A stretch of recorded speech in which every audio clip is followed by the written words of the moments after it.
सर्वप्रथम सगळ्यांचं इथे मनापासून स्वागत करते। व्यासपीठावर इथे उपस्थित असलेले आपल्या सगळ्यांचे वैभव आपले नेते आदरणीय पवार साहेब, इथे उपस्थित असलेले राष्ट्रवादी काँग्रेस पक्षाचे प्रांताध्यक्ष आदरणीय जयंतराव पाटील साहेब, इथे उपस्थित असलेल्या आपल्या सगळ्यांच्या नेत्या ज्यांच्यासोबत कायमच काम करत असताना एक वेगळं बळ मिळतं, त्या संसद रत्न आदरणीय सुप्रियाताई सुळे, इथे उपस्थित असलेले माजी मंत्री आदरणीय अनिलजी देशमुख साहेब, इथे उपस्थित असलेले माजी मंत्री आदरणीय राजेशजी टोपे साहेब, विद्याताई आणि माझ्या सगळ्या विभागीय अध्यक्ष, आपल्या राष्ट्रवादी काँग्रेस पक्षाच्या सगळ्या ज्येष्ठ महिला पदाधिकारी आणि खरं ज्यांना भेटण्यासाठी, ज्यांच्यासोबत संवाद साधण्यासाठी आम्ही आज सगळे इथे उपस्थित आहोत, त्या मोठ्या संख्येने इथे उपस्थित असलेल्या माझ्या सगळ्या माता भगिनी,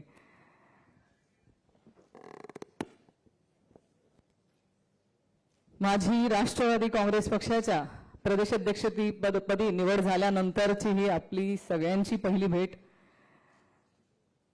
खऱ्या मीटिंगचं निमित्त आणि औचित्यच एवढं आहे की आपण एकमेकांसोबत भेटावं आणि एकमेकांसोबत भेटून एकमेकांसोबत चर्चा, निवांतपणे ओळख होईल आणि चर्चा होईल, यासाठी ह्या बैठकीचं आजच्या दिवशी आयोजन करण्यात आलेलं होतं।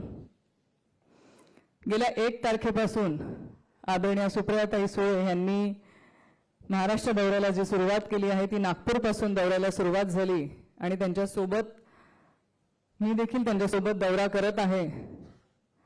खरं जे वातावरण मी सगळीकडे अनुभवलं, जे प्रेम आणि जे पक्षाच्या प्रती तुमच्या सगळ्यांचं असलेलं प्रेम, साहेबांवरती असलेलं प्रेम मी जे अनुभवलं, ते खरंच ऊर्जा देणार आहे। आम्ही सोलापूर, नगर, वर्धा, अमरावती, नागपूर आतापर्यंत 5 जिल्ह्यांमध्ये जाऊन आलो। स्वयंस्फूर्तीने येणारी लोक, म्हणजे जिथे तालुक्यावरती देखील मेळावा झाला त्या मेळाव्याला देखील गच्च हॉल भरलेला असायचा आणि प्रत्येक जण सांगायचं, ताई आम्ही पक्षासोबत आहोत, ताई आम्ही साहेबांसोबत आहोत, आणि ते खरंच बळ देणारं होतं। ज्या काय परिस्थितीतून आपण आज जातो आहे, खरं राष्ट्रवादी काँग्रेस पक्ष म्हटला की आदरणीय पवार साहेब, आणि पवार साहेब म्हटलं की राष्ट्रवादी काँग्रेस पक्ष, हे समीकरण हे कुणी वेगळं करू शकत नाही।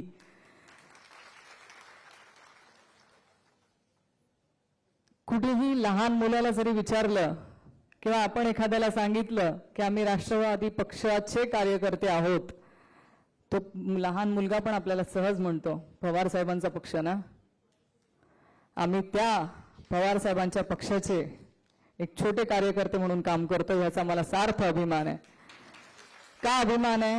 तर ज्या पक्षाने मला महिला म्हणून नेतृत्व करायची संधी दिली, ज्या पक्षाने मला महिला आरक्षण दिलं, ज्या आरक्षणावरती मी स्थानिक स्वराज्य संस्थेमध्ये आज निवडणुका लढवू शकते, मला निवडणुका लढवून मी चांगल्या रीतीने नगरपालिकेचं नेतृत्व करू शकते, मी पंचायत समितीचं नेतृत्व करू शकते, मी एका ग्रामपंचायतचं नेतृत्व करू शकते, हे मला स्वतःला सिद्ध करायचं।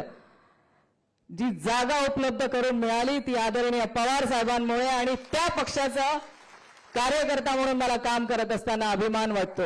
फक्त आरक्षण दिलं का? तर आरक्षणच दिलं नाही, तर सक्षमरित्या महिला म्हणून काम करण्याची संधी दिली आहे। एक सन्मानाची वागणूक महाराष्ट्रामध्ये आपल्याला मिळते, ती आदरणीय पवार साहेबांमुळे। साहेबांच्याच संकल्पनेतून राज्य महिला आयोगाची स्थापना करण्यात आली। विविध विषयांवरती आपल्या महिलांना कुठे जावं, आपण आपलं आपल्या अडीअडचणी कोणाला तरी सांगता याव्या, आपल्या अडीअडचणी आपल्याला सोडवता याव्या म्हणून महिला आयोगाची निर्मिती करण्यात आली आणि ह्या महिला आयोगाच्या माध्यमातून आपल्या ज्या महिलांच्या तक्रारी असतील यांचं निवारण करण्याचं एक व्यासपीठ आपल्याला उपलब्ध झालं. साहेब संरक्षण मंत्री असताना आपल्या महिलांना सैन्य दलामध्ये आपल्याला काम करता यावं म्हणून 11% आरक्षण आपल्याला मिळालं, एक हक्काचं व्यासपीठ आपल्याला मिळालं. पोलीस भरतीमध्ये आपल्याला आपल्या हक्काचा महिला म्हणून तिथे काम करण्याची संधी मिळाली. एवढंच मिळालं का हो? तर जिथे महिला म्हणून आपण एका परिवारामध्ये जन्म घेतो, तिथून नंतर आपण लग्न होऊन दुसऱ्या परिवारामध्ये जातो आणि जर एखादा वाईट प्रसंग जर आपल्यावरती घडला किंवा एखादी घटना घडली आणि आपल्याला असं वाटतं की आता आपल्याला कोण आपल्या पाठीशी उभं राहील, अशा वाईट काळामध्ये आपल्याला आपल्या हक्काचं मिळावं म्हणून वडिलांच्या इस्टेटीमध्ये समान अधिकार मुलीला मिळावा हा देखील कायदा आदरणीय पवार साहेबांच्या माध्यमातून मिळाला. हा अधिकार खूप मोठा आहे, खूप मोठा आहे. आज पुरुष प्रधान संस्कृतीमध्ये मला सांगा, सोपं आहे का हो? आज जी माता एकटी लढते ना, तिला ह्या अधिकाराचं महत्व माहिती आहे. पुरुष सोबत असताना लढणं खूप सोपं आहे, पण ज्या महिलेला एकटं लढावं लागतं तिला हा कायदा म्हणजे खूप मोठी आहे गोष्ट आहे. आपण ग्रामीण भागामध्ये ज्या ज्या महिला काम करत असतील, सहज आपण आपल्याकडे महिला येतात आणि आपल्याला म्हणतात, ताई दारूबंदी झाली पाहिजे किंवा आम्हाला प्रचंड त्रास होतो, आम्ही काय केलं पाहिजे. जो ग्रामसभेमध्ये ठराव करतात ना, जो आपण त्यांना सांगतो की तुम्ही ग्रामसभेमध्ये ठराव करा, 75% महिला एकत्र येऊन तुमच्या गावातली दारूबंदी झाली पाहिजे हा ठराव करा, हे देखील साहेबांच्याच संकल्पनेतनं हा झालेला कायदा आहे. आपल्या माता भगिनींना आपल्यासाठी झालेले कायदे किंवा आपल्या नेत्यांनी आपल्यासाठी महिला म्हणून काय कायदे केलेले आहेत हे देखील आपल्याला प्रत्येकाला माहिती नसतं. हे माहिती पडावं म्हणून एक उजाळणी या माध्यमातून मी इथे करते. बऱ्याच माता भगिनी माझ्या बचत गटामध्ये खूप चांगलं काम करतात. ही चळवळ कशी सुरुवात झाली माहिती आहे? या चळवळीचे सुरुवात करणारेच आदरणीय पवार साहेब आहेत. आपण आज ग्रामीण भागामध्ये बचत गटांच्या माध्यमातून चळवळीतनं महिला नेतृत्व उभा राहतायत. आपल्या प्रत्येकीच्या घरामध्ये 2 घास तरी आपण हक्काने आपल्या मुलांना खाऊ घालू शकतो, हे व्यासपीठ दिलंय साहेबांनी. हे तळागाळापर्यंत आपल्याला पोहोचवायचंय. आपण हे करत असताना मला तुमच्याकडून एवढीच अपेक्षा आहे की तुम्ही हे जे केलंय ते बोलायचंय, जे खरंच केलंय ते आपल्याला प्रत्येकापर्यंत पोहोचवायचंय आणि माझ्या माता भगिनी हे सक्षमरित्या पोहोचवतील याला मला विश्वास आहे. मला सांगा, इतर पक्ष किती सांगतात, किती आश्वासनं देतात, महिलांसाठी आम्ही हे करू, महिलांसाठी आम्ही ते करू. फक्त आश्वासन आहेत. तुम्ही बघितलंय का खरंच ग्राउंड भागावरती, ग्राउंड लेवलवरती किती काम झालंय?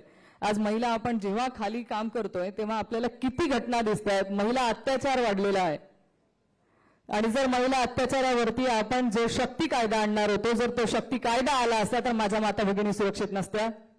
का आणत नाही? आज आम्हाला आरक्षणापेक्षाही असं वाटतंय की आम्हाला सुरक्षितता महत्वाची आहे. जे केंद्र सरकारने गेल्या 5 दिवसांमध्ये सांगितलं होतं, अधिवेशन घेऊन सांगितलं की आम्ही महिलांना आरक्षण दिलंय. आरक्षण नंतर द्या, पहिले आरक्षण तर आम्हाला महाराष्ट्रामध्ये आमच्या पवार साहेबांनी दिलंच आहे, पण आम्हाला एक सुरक्षित वातावरण सगळ्या महाराष्ट्रामध्ये नाही तर संपूर्ण भारतामध्ये पहिले द्या, कारण आम्हाला सुरक्षित वातावरणामध्ये जगण्याचा अधिकार आहे. आज बाहेर जाताना भीती वाटते की हो? प्रत्येकीला वाटते. आज वातावरण कसं आहे? नाबालिक मुलींवरती अत्याचार होत आहेत. आज मणिपूर सारखी घटना आहे जी आपल्याला भारतामध्ये मान शर्मेने खाली घालणारी घटना आहे, की ज्या भारतामध्ये महिलांना आपण दुर्गा पूजा करतो, आपण देवींना माता मानतो, आपल्या भारताला आपण भारत माता म्हणतो, तिथे महिलांची किती अवहेलना होतोय की नाही? त्याच्यावर काहीच कारवाई होत नाही. दिल्ली सारख्या ठिकाणी माझ्या पहलवान भगिनी एका खासदाराच्या, एका भारतीय जनता पार्टीच्या खासदाराच्या विरोधामध्ये आंदोलनाला बसतात, कुणी त्यांचा आवाज ऐकायला जात नाही. तुम्ही म्हणतात आणि बेटी बचाओ बेटी पढाओ. अरे ज्या माझ्या माता भगिनी रस्त्यावरती उतरल्या आहेत त्यांना संरक्षण हवंय, त्यांना पहिले सुरक्षित वातावरण द्या. ही काळाची गरज आहे. आम्हाला उद्या उठताना असं वाटतं घराच्या बाहेर जाताना बाबांना माझे ते वडील काय म्हणतात, रात्री येताना सावकाश पहिले घरी पोहोचतेस की नाही, 10 फोन येतो. चिंता वाटते. आज वातावरणच तसं आहे. एक सुरक्षित वातावरणाची आपल्याला प्रत्येकाला गरज आहे. हे करत असताना मला तुमच्याकडनं खूप अपेक्षा आहेत. आजची परिस्थिती आपण मीडियावरती काय बघतो काय नाही, आपण थोडेसे महिला आहोत त्याच्यामुळे आपण भावनिक आहोत. तुम्हाला वाटतं तसं मलाही वाटतं. पण हे करत असताना आपण पवार साहेबांवरती जे प्रेम केलंय ना, मला माहिती आहे इथे समोर बसलेल्यांपैकी कोणी 30 वर्ष झाले पक्षासोबत काम करतायत, साहेबांसोबत काम करतायत, कोणी 20 वर्ष झाले, कोणी 10 वर्ष झाले साहेबांसोबत काम करतोय. आपण निष्ठेने एवढे वर्ष झाले पक्षासोबत काम करतोय. मला एकच अपेक्षा आणि एकच इकडनं तुम्ही शब्द देऊन जावा की आम्ही 30 वर्ष झाले साहेबांसोबत येत आहे, पण हा जो काळ आहे ना, ह्या 1 वर्ष आम्ही आता घरी थांबणार नाही. आम्ही तन मन अर्पण करून आमच्या संपूर्ण पक्षासाठी बाहेर पडू, हिमतीने बाहेर पडू आणि आमचा राष्ट्रवादी काँग्रेस पक्ष तळागाळापर्यंत कसा पोहोचेल ह्याच्यासाठी मेहनत घेऊ. मला इथून तुमचा शब्द हवाय, कारण महिला चांगल्या रीतीने प्रचार प्रसार करू शकतात. माझ्या रणरागिणींकडनं मला एवढाच शब्द हवाय, कारण आम्ही महिलांनी ठरवलं ना तर आम्ही सत्ता आणू पण शकतो आणि उलथवून पण टाकू शकतो. हा माझा विश्वास आहे आणि ते तुम्ही करणार.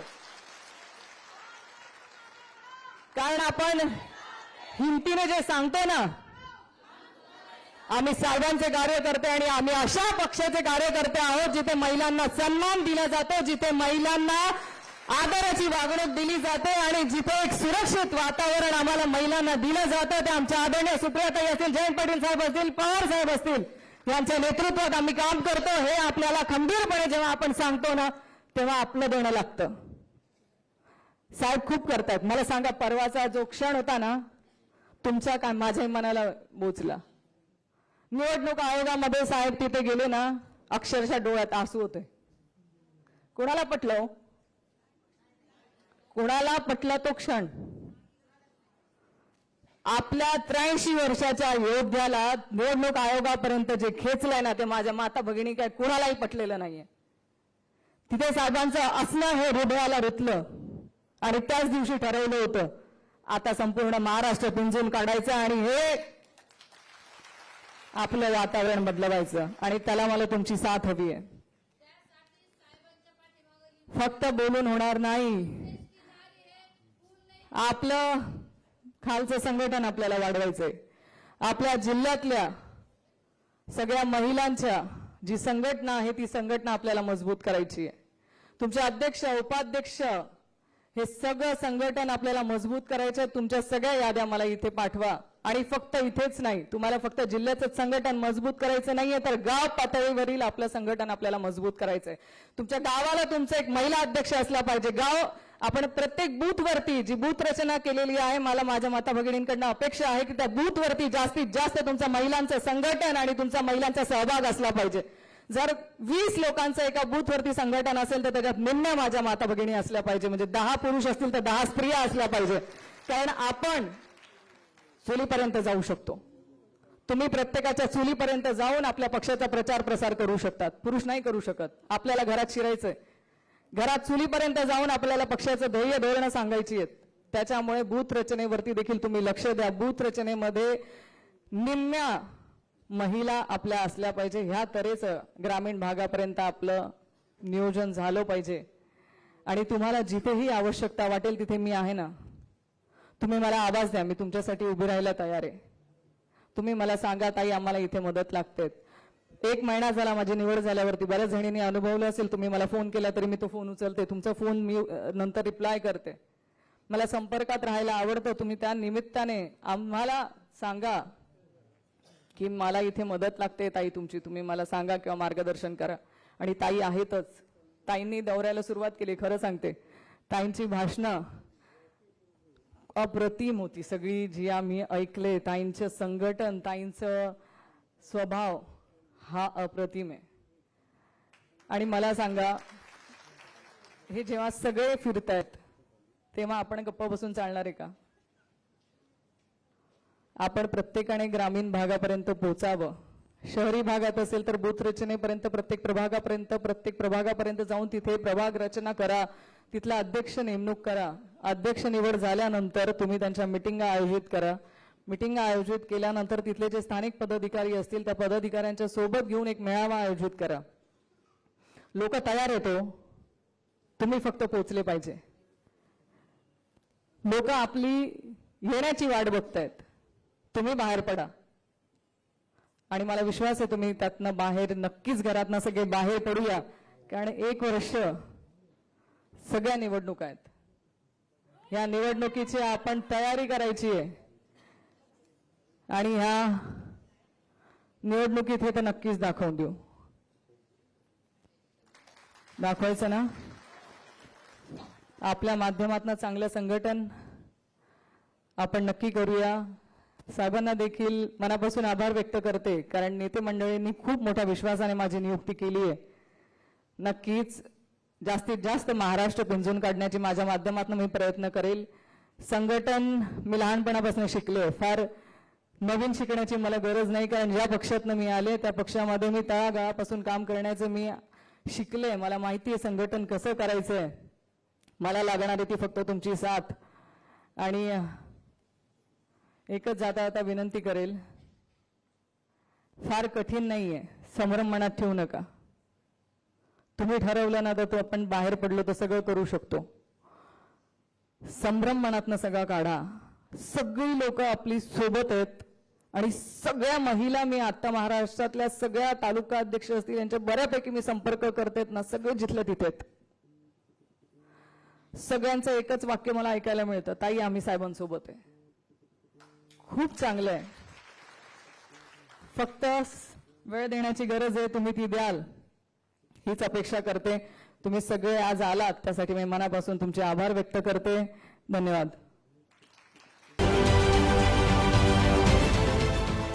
देश विदेशातील प्रत्येक घडामोडींचे लाईव्ह अपडेट मिळवण्यासाठी आता साम टीव्हीच्या सर्व सोशल मीडिया प्लॅटफॉर्मला लाईक, फॉलो आणि सबस्क्राईब करा. तसंच सर्व नोटिफिकेशनसाठी बेल आयकॉन प्रेस करायला विसरू नका.